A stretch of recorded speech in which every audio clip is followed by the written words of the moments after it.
Bien, comenzamos. Bueno.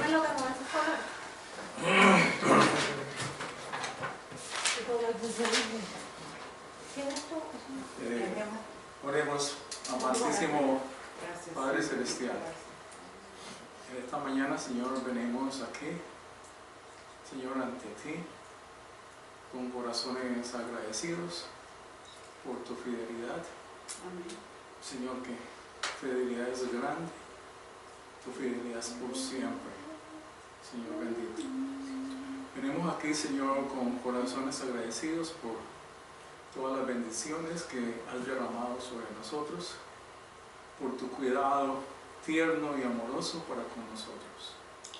Señor, y lo único que nosotros podemos hacer es responder, Señor, con agradecimiento, con un corazón humilde, Señor, ante tu maravilla, Padre Santo. Señor, iniciamos en esta mañana el estudio de la Biblia, un recorrido por la Biblia. Te pedimos, Señor, que a través de este estudio, Señor, tú nos reveles, Señor, tu amor para con nosotros y que tu Espíritu nos guíe. Sí, Padre. Que este estudio tenga como único propósito Sí, Señor. el de alabarte y glorificar. Sabiduría. Que este estudio tenga como único propósito, Señor, el de exaltar tu nombre, Amén. Padre Santo, y de establecer una relación contigo, Padre Santo, cada día Sí, más Padre, y más y quita mejor. el ponte tú, Padre. Hemos orado en el nombre de Sí, Señor. de tu Hijo Jesucristo, el nombre que es sobre todo nombre. Amén. Amén. Bien, comenzamos hoy el estudio de la Biblia. Hay muchas personas cristianas que cada 1 de enero toman la decisión de que este va a ser el año en que voy a estudiar y que voy a leer la Biblia de principio a fin. ¿Sí? Y voy a hacer esa promesa y no se cumple. Y al año siguiente vuelve y se hace la promesa y no se cumple, no se cumple. Bueno, habrá muchas razones. De pronto puede ser tal vez una promesa muy grande, algo así. Y hay una frustración en realidad en ese sentido. El propósito que nosotros tenemos es que juntos nos demos el ánimo. Amén. ¿Sí? Para estudiar y para hacer un recorrido de la Biblia. Tal vez el problema que yo veo es que cuando uno estudia solo, no tiene disciplina. No saca el tiempo. ¿Sí? ¿Sí? Lo mismo sucede con los estudiantes. Los estudiantes que no tienen, ese es el problema fundamental. No hay disciplina de estudio en la casa, no hay ambiente de estudio en la casa, entonces es eso fundamentalmente. Entonces, pues, este estudio, al hacerlo juntos, es para nosotros estimularnos al estudio, para apoyarnos, para darnos ánimo y para ver si posiblemente en unos 7 meses, hasta diciembre, ¿no? ¿Mucho? ¿Cuántas semanas son? Son 28 semanas. ¿De aquí a diciembre 28 semanas? Sí. Entonces, vamos a ver si lo cumplimos hasta diciembre. Eso me había dicho que era hasta diciembre, ¿no? No recuerdo. No recuerdo la fecha. ¿Más corto? No recuerdo la fecha exacta. Bueno, lo que vamos a hacer es esto, ¿no? Hay unos domingos que vamos a ver un libro. Hay otros domingos que vamos a ver 2 libros. ¿Sí? Y si el tiempo no nos da, habrá unos domingos donde yo le entrego un bosquejo del libro que sigue y usted lo va a estudiar en la casa y así no lo saltamos. ¿Sí? Es eso. Y la celebración.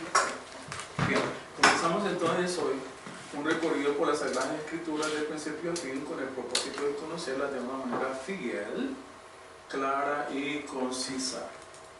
El objetivo más que todo es no oír qué la gente dice acerca de la Biblia, sino que la Biblia te dice, ¿okay? De primera mano, es fundamentalmente eso, ¿sí? No va a ser algo profundo, pero ustedes ya ven, no va a ser. Hay un pastor en la República Dominicana, de la iglesia del pastor Núñez. Él dictó los 66 libros, uno por uno cada domingo. Okay. Si ustedes quieren, pueden ir a esa website y allá pueden ver que es libro por libro cada domingo. Pastor Núñez, República Dominicana. Bien. Las hojas que les he pasado, estas hojas son el formato que vamos a tener. A algunos de ustedes solamente les di las hojas, pero no les di el binder, ¿cómo se llama? Sí, tal vez me faltó fe. Yo pensé que para unas 8 personas habían, y resulta que han venido más de 8. Entonces, de todas maneras, yo les prometo que el próximo domingo les traigo el folder. El binder. Entonces, en 8 días yo les traigo los demás, ¿ok? ¿Qué les falta? Gracias. Será mejor que no se te olvide porque. No lo olvidaremos. Okay. Bien. Génesis.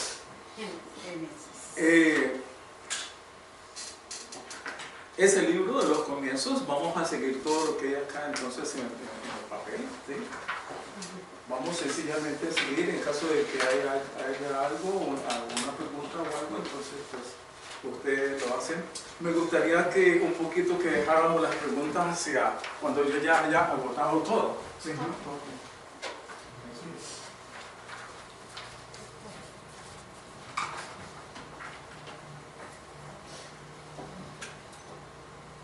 Ok, ¿por qué el libro de Génesis? ¿Por qué se llama así? El título en castellano, Génesis, viene de la traducción griega de la Septuaginta. La Septuaginta es la Biblia que por primera vez fue traducida del griego del hebreo al griego, ¿sí? Entonces se llama Septuaginta, que quiere decir orígenes, mientras que el título hebreo se deriva de la primera palabra de la Biblia, Bereshit. Bereshit, esta es la primerita palabra que hay en la Biblia, en el libro, en la Biblia hebrea, Bereshit. ¿Sí? Esa es la primera, Bereshit bara. ¿Qué se traduce en el principio? El Nuevo Testamento cita el libro de Génesis más de 35 veces y cientos de veces se hace referencia al mismo en ambos testamentos, en ambos libros. ¿Sí? Bien, ¿quién escribió el libro? Lo escribió Moisés. Como Moisés escribió los primeros 5 libros de la Biblia.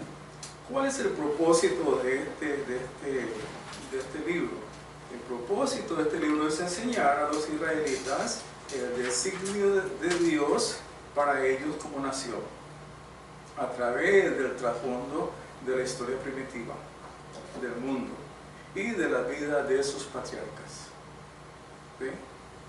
Entonces fue escrito en el año 1446 antes de Cristo aproximadamente.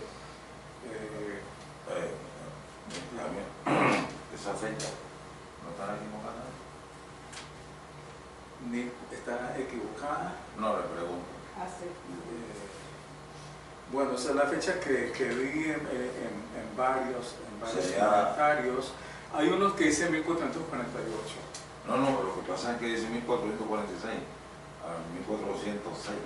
Se supone que el 6 va primero. No, que está No, así está bien. Así está bien. Así está bien, porque es que es ¿Cómo? antes de Cristo. No hacia adelante. Pero el problema es que si estás contando Tiene que decir 1406 y después se lleva en 1446. No, porque No. eso se llama en matemáticas, se llama la línea aritmética. Ajá. La línea aritmética. Entonces, yo le explico acá. Porque va, como que va en retroceso. Pastor, ¿usted tiene un- No, pero Ahí debo estar. Entonces, es más o menos así. Esto se llama la línea del tiempo. ¿Sí? La línea del tiempo. Es como de adelante para atrás. Entonces aquí ponemos el 0. Para acá tenemos los números positivos, para acá los números negativos. Bueno, matemática, ¿eh? Ajá. Pero de acá para acá es 1, 2, 3, 4, 5, ¿cierto? Sí. Ok. Sí. De acá para acá, de aquí para acá, ¿qué es? Menos. Será 1. Menos. Será 1 también, pero 1 negativo. Sí. Uno negativo, ok. 2, Eso es cuando hace frío el Tres. torque, ponlo así. 4. Que es negativo a Ok, negativo a ahora sí, positivo. mira, Sí. Elías. Si está aquí, Ajá. viene para acá. Sí. Viene 4, descendiendo. 3, 2, 1, 0. Sí, va en descenso, exacto. ¿Sí? Y entonces este 0 es Cristo. Ok. Entonces de aquí los números que en matemáticas se llaman los números negativos Sí. sería en historia los números antes de Cristo. Sí. Ok, ok. ¿Sí? Y acá los números después de Cristo. Ok. ¿Sí? Ahí la cosa. Por eso acá es que alguien nació en el año 4, pero su hijo nació en el año 2. Hombre, Ujú. qué cosa, ¿verdad? En el 4. Sí, ¿Ok, listo? sí, estamos listos. ¿Estamos listos todos? Amén. Amén. Entonces, por eso es 1446 a 1406 antes de Cristo. El versículo más importante, bueno, muchas personas dicen, esto sí es controversia, ¿no? Pero aquí hemos puesto que el versículo clave de todo el libro es Génesis 12, 1 al 3. Entonces, aquí vamos a, cada uno de ustedes va a coger y va a ver en la Biblia que dice Génesis 12, 1 al 3 y lo van a escribir ahí.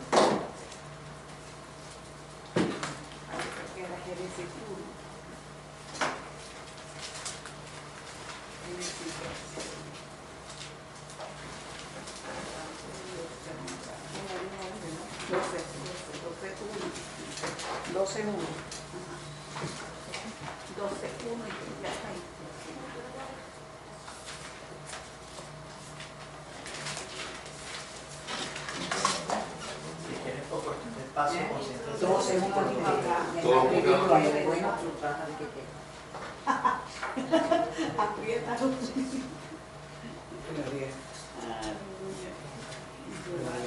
Comprimirlo. ¿Quieren escribir? Dos al tres, o solo el tres. Pero escribir uno por lo menos. Yo lo resumo, sangre. Sí. Resumen, sangre tu tierra.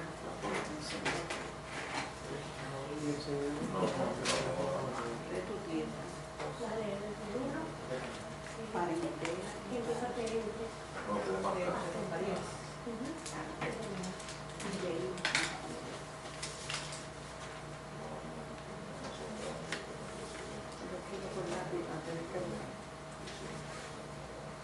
Pero creo que está muy larguísimo, ¿verdad?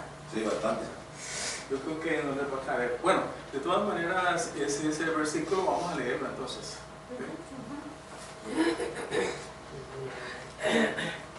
¿Qué dice? ¿Lo leo? Sí. Dio llama a Abraham, y el Señor dijo a Abraham, vete de tu tierra, de entre tus parientes y de la casa de tu padre, a la tierra que yo te mostraré. Haré de ti una nación grande y te bendeciré.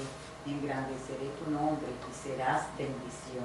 Bendeciré a todos los que te bendigan y al que te maldiga maldeciré. En ti serán benditas todas las familias de la tierra. Amén. Amén. Esta es la gran promesa entonces que Dios hace a Abraham cuando Dios de una manera soberana escoge a Abraham como el patriarca, como el padre de ese pueblo que él va a redimir.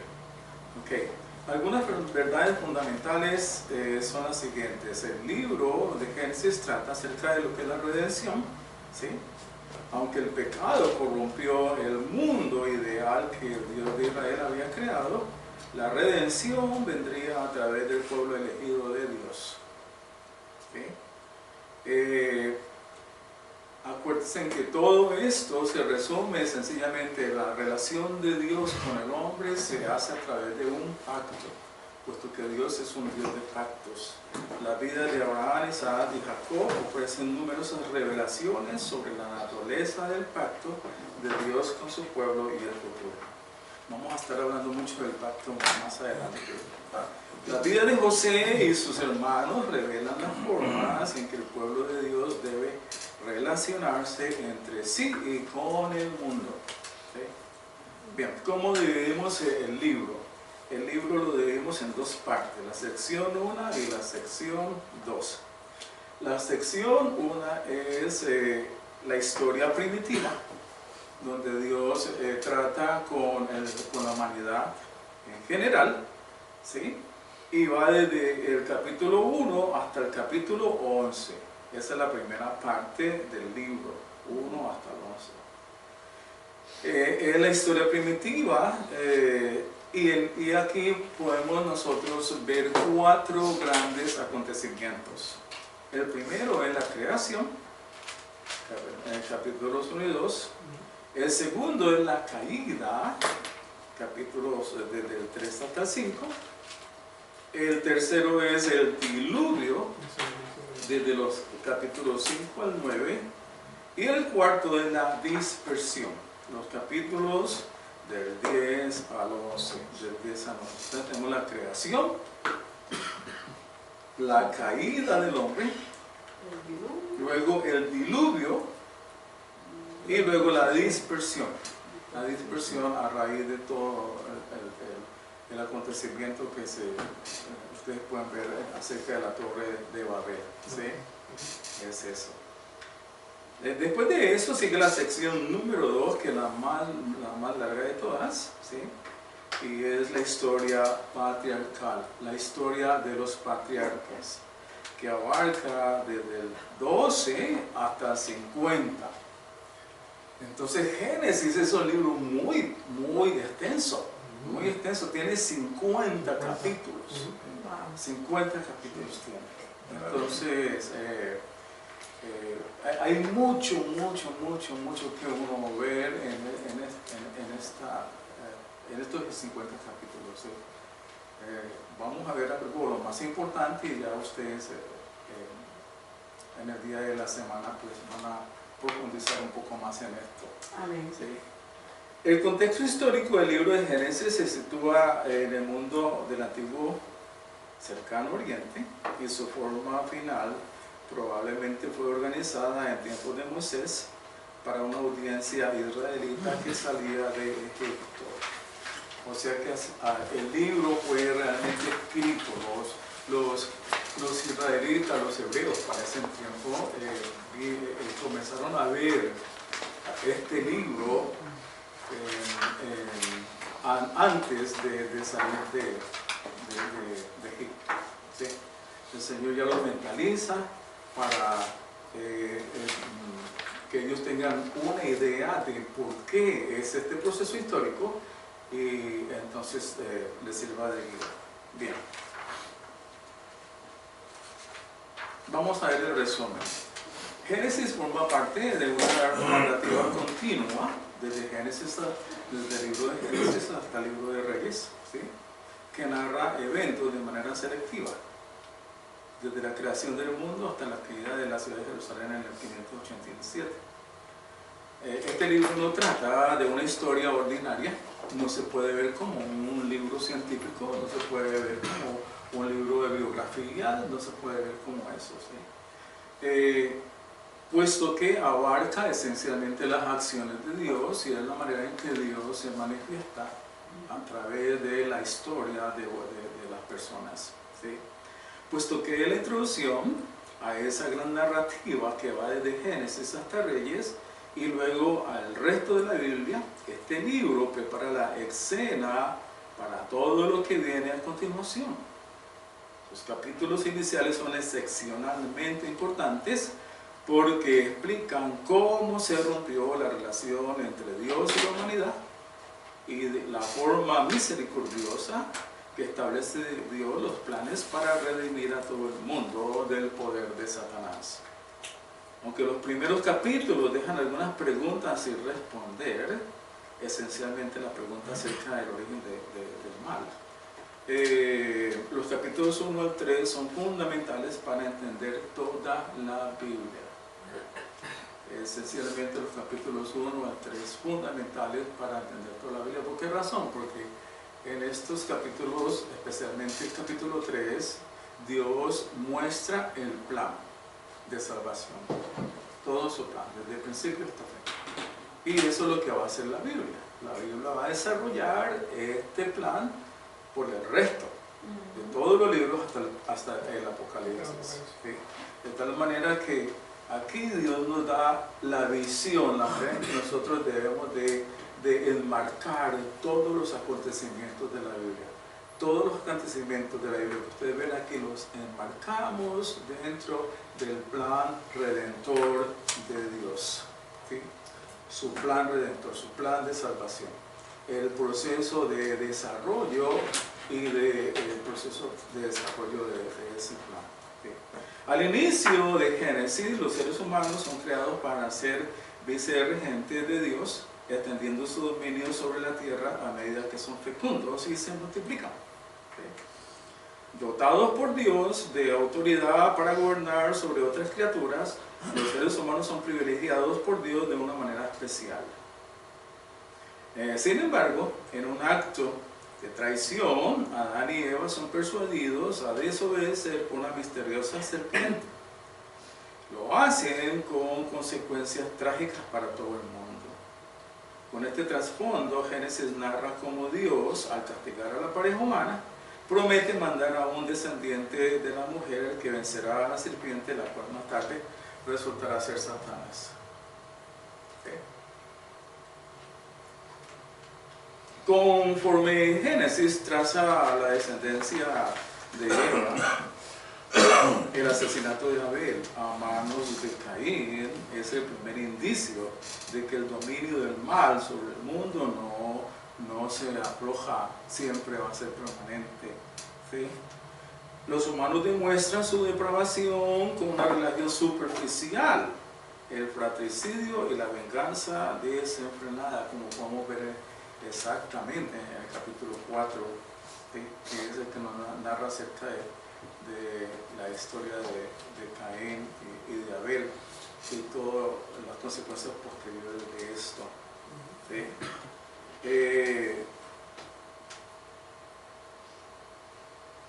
La violencia desenfrenada con la tiranía, la violencia y el pensar de continuo el mal, especialmente lo que es en capítulo 6, 1 al 8. ¿Sí? El versículo 5 dice, voy a leer acá: el Señor vio que era mucha la maldad de los hombres en la tierra y que toda intención de los pensamientos de su corazón era solo hacer siempre el mal. ¿Sí? Como consecuencia de la caída, ¿sí? En el cual todo, absolutamente todo, quedó manchado, la creación quedó manchada, y entonces el hombre quedó inhabilitado para hacer el bien, inhabilitado para hacer el bien. ¿Sí? Perdió esa capacidad. Y entonces, como dice aquí, toda intención de los pensamientos de su corazón era solo hacer siempre el mal. Y el Señor le pensó haber hecho al hombre en la tierra. Bien, seguimos acá en la lectura. Destruyendo el mal y erigiendo un antirreino contra Dios. ¿Sí? Es lo que se conoce con el nombre de la Torre de Babel. Es decir, Dios tiene unos planes y al mismo tiempo el hombre está teniendo otros planes. ¿Sí? ¿Sí? El hombre quiere tener sus propios planes exaltarse a sí mismo en esos planes, entonces viene una contradicción aquí entre Dios y el hombre. Con excepción de Noé y su familia, la humanidad es destruida. O sea que aquí viene la creación que Dios había hecho, que al principio era buena, ¿sí? Porque dice que todo lo que Dios había hecho era bueno. Y luego tenemos que Dios va a destruir esa creación que Él había hecho, y la va a destruir y la destruye. Contando con algunas excepciones, puesto que Dios no vuelve y comienza de nuevo, ¿no? Pero prácticamente es como comenzar algo así, porque por ejemplo luego Dios va a decir nuevamente a Noé y sus descendientes: multiplicaos, regí la tierra, y vuelve y hace más o menos los mismos mandamientos que le había hecho a Adán, ¿sí? De nuevo, ¿sí? De la misma manera milagrosa y segura en que Dios soberanamente transformó el oscuro vacío al origen de la tierra en un glorioso hábitat para la humanidad y la llevó a reposar, así también escogió soberanamente a los patriarcas Abraham, Isaac y Jacob, y prometió enviar a través de ellos un futuro descendiente que mediaría su bendición a las naciones del mundo.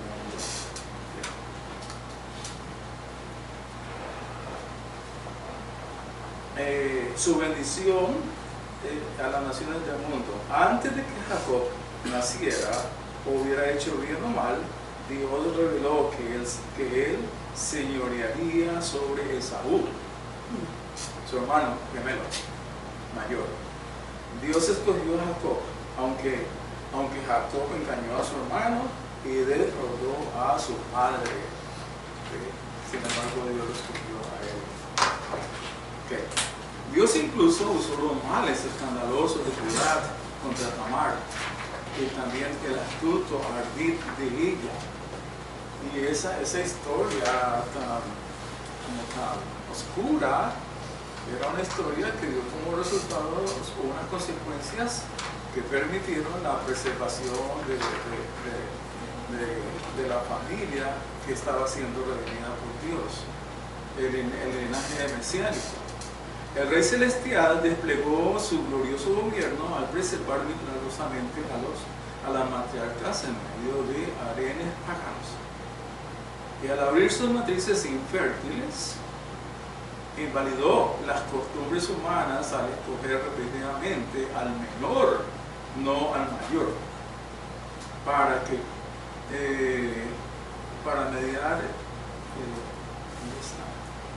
que heredara el derecho que le pertenecía al primogénito, y con esto el poder para mediar bendición a otros. Dios inclinó el corazón de sus elegidos para que confiaran en sus promesas y obedecieran sus mandamientos. En contra de toda esperanza, Abraham confió en que Dios le daría una descendencia innumerable, y Dios se lo reconoció por justicia. O sea que es lo que nosotros veíamos en el libro de Romanos, ¿verdad? Que cuando Pablo explica cómo Abraham fue salvo, ¿sí? Y fue salvo porque creyó en Dios, porque tuvo fe en Dios. ¿Sí? O sea que, porque mucha gente piensa que la gente es salva de diferente manera antes de Cristo, y que después de Cristo ya es salva porque Cristo murió por ellos, ¿sí? Pero que antes en el Antiguo Testamento van a ser salvos por obras.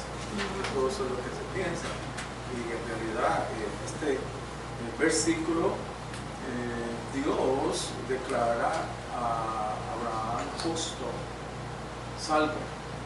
¿Por qué? Porque él creyó en sus promesas. ¿Sí? Tuvo la fe. Confiando en las promesas seguras de Dios, Abraham cedió sus derechos a la tierra. Capítulo 13.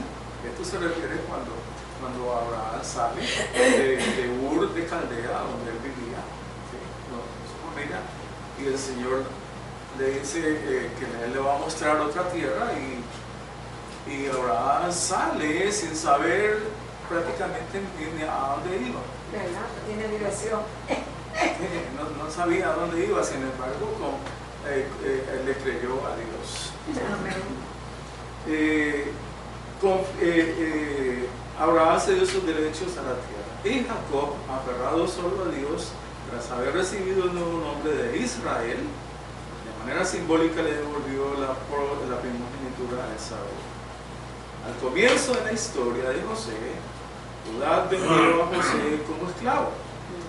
Pero después, quien lo había vendido como esclavo estuvo dispuesto a convertirse en esclavo en lugar de su hermano. Esta es la linda historia y también triste historia de José. De cómo todos sus hermanos le tuvieron envidia y a raíz de unos sueños que él tuvo, ¿sí? En el cual se interpretó de que todos sus hermanos iban a arrodillarse ante él, ¿sí? Y ya pues tomó la iniciativa de deshacerse de José. Y todos los hermanos estuvieron de acuerdo con esto y lo vendieron a una caravana que pasaba.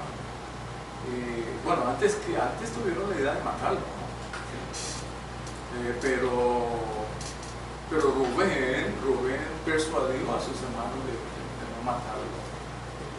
Y entonces decidieron venderlo a una caravana de ismaelitas, entre otras cosas de ismaelitas, que iban pasando y lo vendieron como esclavo. Y luego los ismaelitas llegaron hasta Egipto y vendieron a José en Egipto como esclavo. ¿Sí? Y luego él después, Dios le da el poder de interpretar sueños. ¿Sí? Y eso hace que José interprete una serie de sueños que el faraón había tenido. Y eso hace que el faraón coloque a José como su ayudante número 1. ¿Sí? Prácticamente el que iba a regir toda Egipto para este entonces.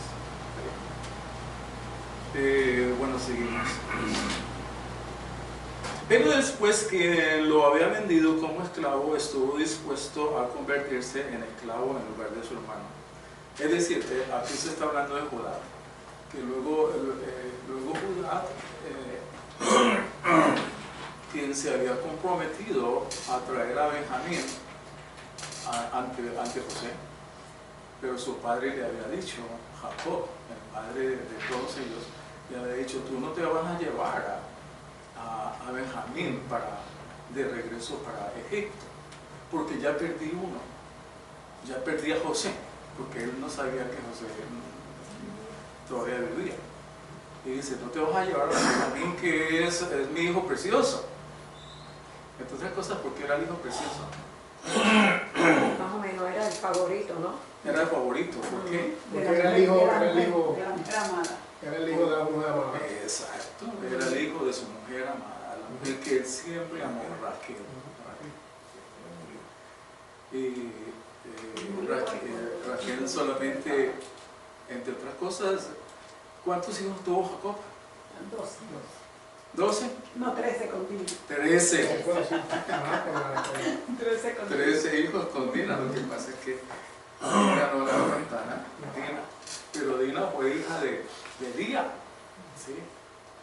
Entonces, pero de todos los 12, de los 13 hijos que tuvo Jacob, Raquel, la mujer que él amó toda su vida, no le dio sino dos hijos. Y tuvo un periodo de que Raquel estaba estéril. ¿Sí? Más hijos le dio Lía, la hermana mayor de Raquel. ¿Sí? Lía le dio 6 hijos. Los primeros 6 hijos de Jacob van a ser hijos con Lía, los primeros 6. Después de eso vienen 2 hijos que son simbólicamente hijos de Raquel, pero no fueron hijos de la sierva de Raquel, ¿sí? Bilha, ¿sí? Ahí hay otros dos. Luego siguen otros dos que son los hijos de Silpa, quien era la sierva de Lía. Lía había en ese tiempo parado de tener hijos, ¿sí? Pero ella quería tener más hijos. Entonces tuvo esos dos. Y luego los últimos 4 van a ser hijos los últimos 2 van a ser hijos de Raquel. José y Benjamín. Pero entonces las 12 tribus, de las 12 tribus, la tribu de José no estaba, porque José ya Dios tenía un plan con José adicional a las tribus. Ahora menciona las 12 tribus. Según yo estaba leyendo, Jacob antes de morir vendió a los hijos de José, los cuales heredarían lo de José. Sí, antes de morir, él reunió a todos sus hijos. Por eso entonces en las 12 tribus no aparece el nombre de José. Y no solamente eso, un poquito antes de eso, él llama a José. Y le dice, tráeme tus hijos. Manasés. Que por eso es que aparecen. Manasés y Efraín. Por eso es que aparecen entonces entre la... Entonces José quería que su descendencia fuera a través de Manasés. Lo puso ahí al lado, ¿no? Una historia muy bonita. Por eso está entre las 12 tribus. Tuvo que cruzar las manos. Y entonces como la bendición es tan importante en este tiempo, la bendición, ¿verdad? Es algo trascendental. Cuando Esaú llora y dice, Padre, bendíceme, eso es una historia que uno no se llora, ¿sí? ¿Cierto? Desafortunada. Entonces, pues, José quería que su padre bendeciera a Manasés. Sí. Eso yo lo traigo porque lo estaba leyendo. Le puso la mano derecha acá y acá puso a Manasés, ¿verdad? El caso fue que él lo puso de tal manera de que Jacob bendecía a Manasés. Pero entonces Jacob, que ya estaba un poco ciego, se cogió y puso su mano derecha en Efraín. Y su hijo se enojó. Se enojó bastante. Entonces dijo, padre, ¿qué estás haciendo? Le vas a dar la bendición a Efraín y es a Manasés a quien le da. Sí, que estaba mintiendo, ¿no? Y Jacob dijo, no, yo sé lo que estoy haciendo. Él dijo, yo sé lo que estoy haciendo, no tienen necesidad de decir. Y bendijo a Efraín, sí. Bueno. Un punto central aquí en todo esto es, Dios, de una manera soberana, ¿sí? Escoge su pueblo. ¿Sí? Escoge a Abraham. Y a partir de Abraham hay una fidelidad de Dios hasta el final, hasta el capítulo 50. Ya cuando llegamos al capítulo 50, desde Abraham hasta toda la familia de Jacob, eran aproximadamente 70 personas. Ese era el pueblo de Dios hasta ese momento, 70. ¿Sí? Su pueblo redimido, el pueblo de Dios. Bien. De todas maneras, dice aquí la escritura que confiado en la verdad de que el diseño bondadoso de Dios había traído bien, donde hubo pecados horrendos como asesinato y tráfico de esclavos, José perdonó a sus hermanos sin recriminación. ¿Sí? Hay un versículo muy lindo ahí, en el 50. Se lo perdonó, ¿verdad? Que dice 50:18 dice, entonces sus hermanos vinieron también y se postraron delante de él y dijeron, ahora somos tus siervos. Pero José les dijo, no teman, ¿acaso estoy en lugar de Dios? Ustedes pensaron en hacerme mal, pero Dios lo cambió en bien, para que sucediera como vemos hoy, que se preservara la vida de mucha gente. Sí. Lo que el hombre planeó para mal, Dios lo tenía diseñado para bien. De tal manera que otra de las cosas que nos muestra aquí es que la visión que nosotros debemos de tener, todo lo que pasa, ¿verdad? Lo que pasa con Tamar, por ejemplo, todas esas cosas no nos deben de confundir. Y las cosas de hoy en día y todo lo que pasa hoy en día no nos deben de confundir, puesto que hacen parte del plan de Dios. Y todo eso es para gloria de Dios. Pase lo que pase. Como dice la palabra, todo obra para bien.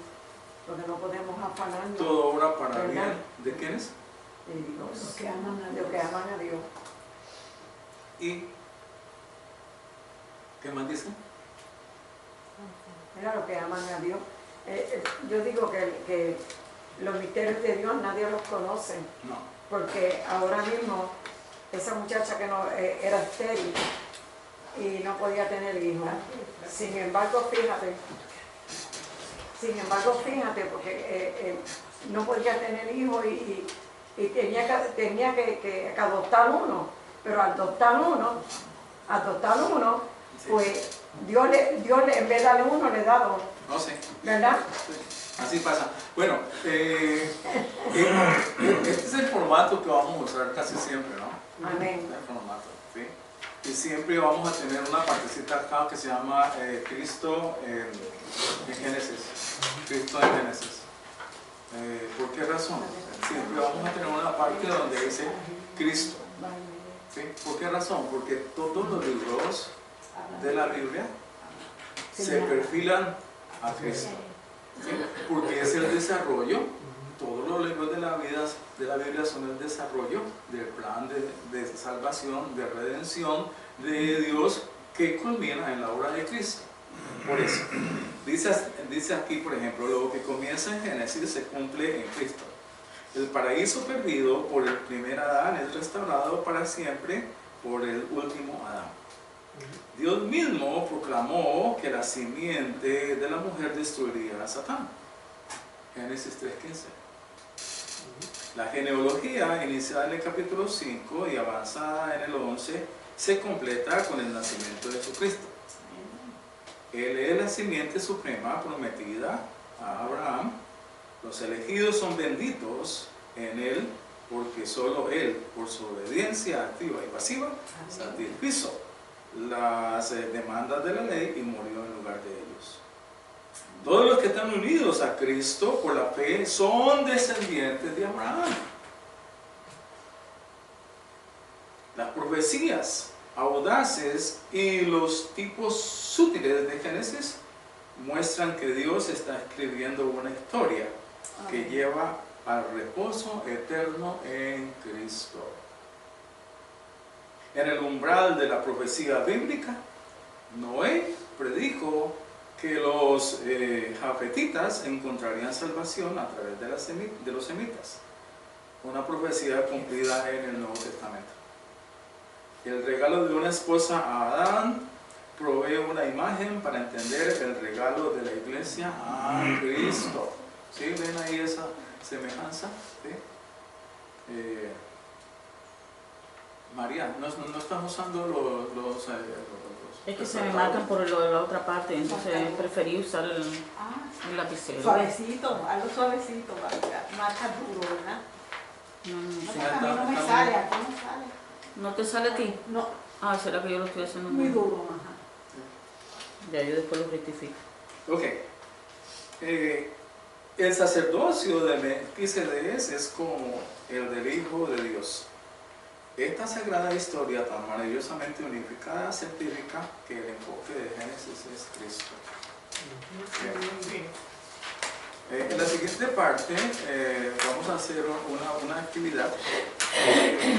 Ustedes ven aquí dos actividades. La primera actividad es para hacerla ahora mismo juntos y la última actividad para la casa.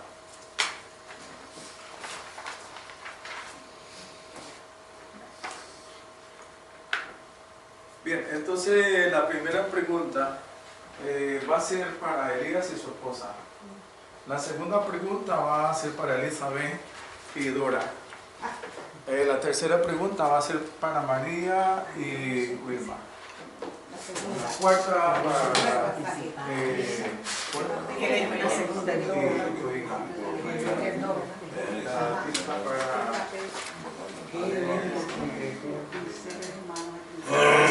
esta va a ser para ¿Dónde? y vamos a ver si alcanzamos. Ok, sí.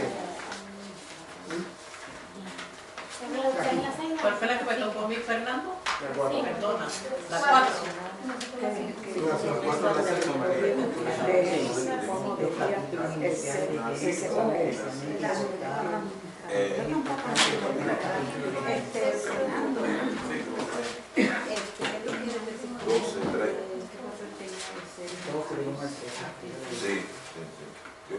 De la historia de al principio, quiere decir antes de la caída.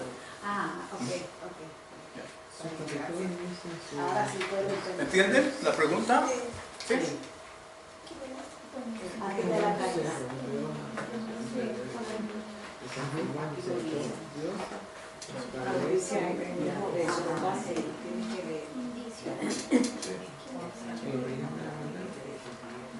¿Cuál es la pregunta?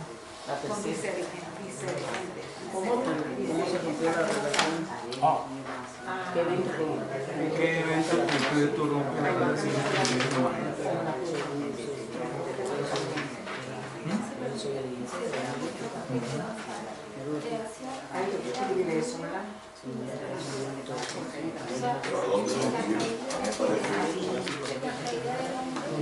Bueno, estas preguntas están enfocadas en la lectura. De tal manera que si buscan en la lectura ahí van a encontrar las respuestas. ¿Sí? Ahí no, Tiene que dejar. ¿dónde está a escribirlo aquí? Tú las escribas aquí. Ahí. ¿Sí? Esto es para ti. Okay. Sí, sí,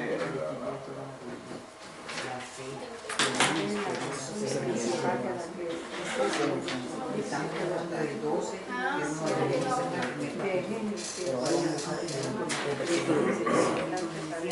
es un acontecimiento importante para entender todo el mundo. eso no lo puede hablamos ahorita. No lo hablamos ahorita. ¿Cuál es la razón que no me contesta? Dice que los capítulos iniciales Los primeros tres capítulos de la Biblia. Sí, ya entendí. Porque los primeros tres capítulos de la Biblia Sí, yo venía de ahí. podemos entender toda la Biblia. Sí, claro, y así. Ok, sí. Después mira. Lo pendiente era...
Bueno, ella vio que era agradable, y el árbol era deseable para alcanzarse de todo el mundo y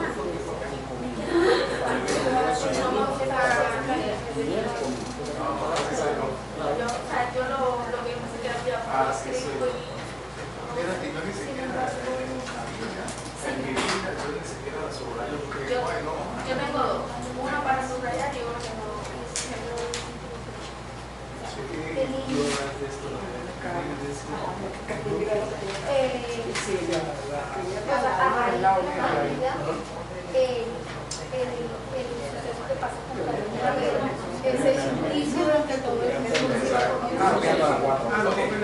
Listo, ya. Tenemos solamente 3 minutos para terminar. ¿Qué eventos Ok. concretos rompe la relación la desobediencia de Daniel? Palabras concretas. Ok, listo. La primera pregunta dice, ¿ya listos? Ok. Dice, ¿cuál es la razón principal por la que el texto dice que los capítulos iniciales de Génesis son especialmente importantes para entender la Biblia? Bien, vamos todos a poner cuidado a la pregunta y de una vez lo tratamos de responder todos. ¿Sí? Entonces, pero quien la va a responder primero va a ser la esposa de Elías. Para mi entender, Dios mismo proclamó que la simiente de la mujer destruiría a Satanás. Y el nacimiento de Jesucristo La mujer respondió a la serpiente. es la simiente suprema. El nacimiento de Jesucristo es la suprema, por lo que se dice que...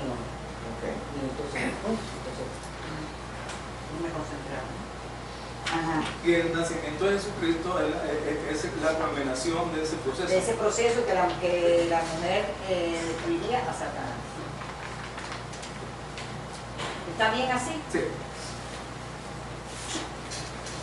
Entonces, en esa pregunta, la primera, esos primeros capítulos iniciales de la Biblia explican cómo se rompió la relación de Dios con el hombre y la humanidad y cómo Dios establece planes de redención, tal como tú dices, ¿sí? Se establece los planes de redención desde el principio hasta el fin. Por eso estos 3 primeros capítulos de la Biblia son muy importantes. Número 2, según Elizabeth, según el pasaje, ¿qué papel tenían los seres humanos al principio de la historia de Génesis? ¿Y cómo deberían ejercer ese papel? Eran dirigentes, extendiéndose su dominio sobre la tierra y a través de la multiplicación y el sojuzgar. Excelente, esa es la respuesta. Entonces el papel era ser vicerregentes, o sea, regir la tierra, dominar la tierra, gobernar la tierra. Y por eso dice vice, ¿no? Como uno habla acerca del vicepresidente, ¿no? ¿Sí? Ese era el papel del hombre, ¿sí? Regir la tierra. Y dominar sobre Sí, ellos. dominar sobre ellos, ¿sí? Sobre ser fecundos y multiplicarse. Número 3, ¿qué evento concreto rompe la relación entre Dios y la humanidad según el texto? La desobediencia. La desobediencia. ¿Sí? ¿Y dónde se muestra principalmente ese acontecimiento? ¿Cuál es el acontecimiento ahí en Génesis? Dios le dice que del árbol que está Dios le dice que del árbol que está en el centro del huerto que no lo toquen, ni no coman ni lo toquen, porque morirán. Exacto. Pero después entonces O sea, la desobediencia. Eva come de Adán y y le Eva. dio a su esposa también. Esa es la desobediencia. Persuadidos por Satanás. ¿Sí? La Sí. desobediencia, ese es el evento concreto que rompe la relación de Dios y la humanidad. ¿Sí? Con consecuencias trágicas, horribles para la humanidad, especialmente porque a través de esa desobediencia el pecado entró al mundo y con el mundo al entrar el pecado al mundo entró la muerte. Y por tanto el hombre pasa a estar completamente inhabilitado de seguir a Dios. Número 4, ¿qué promesa hace Dios después de castigar a Adán y Eva? ¿A quién se refiere esa promesa? Dice, y pondré enemistad entre ti y la mujer, y entre tu simiente y la simiente suya. Esto te herirá en la cabeza y tú le herirás en el calcañar. Excelente, excelente. Es Génesis 3:15. ¿Sí? Entre otras cosas, nosotros llamamos a este versículo el proto-evangelio, o sea, el anuncio de todo el evangelio. Ahí está, ahí está. Ok, muy bien. Número 5. ¿Qué ejemplo da el texto del primer indicio de que el mal dominaría el mundo con fuerza? Es decir, después de que Adán y Eva desobedecieron y hubo grandes trágicas consecuencias, hay un acontecimiento que comienza a mostrar precisamente esa consecuencia. ¿Cuál es? Número 5. Bueno, a través de la caída, ¿verdad? Dio inicio de lo que Caín y Abel, ¿verdad? La historia de Caín y Abel, el cual Caín trabajó del fruto de la tierra en una ofrenda a Jehová, y Abel trabajó también de los primogénitos de su oveja.